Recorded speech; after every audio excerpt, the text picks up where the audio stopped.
In this video, I'm going to be showing you how to fix the Roblox game client not responding, so be sure to watch this video until the very end to prevent any mistakes in the process.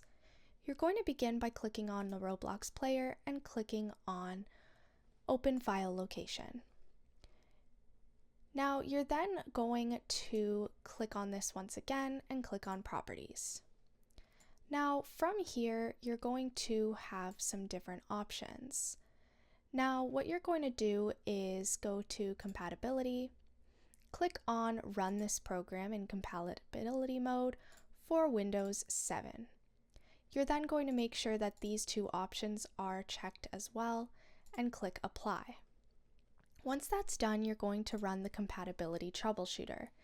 This is a troubleshooter that makes sure that your program is running properly.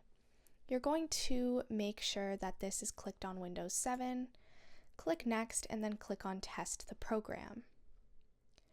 Once you click on Test the Program, you're going to actually have the troubleshooter test to see if it works. It'll run through a few things that it will usually run through, and then it will open Roblox.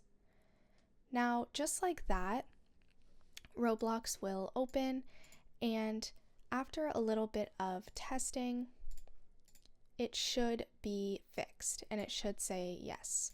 Save these settings, and it'll be fixed. That's all there is to it.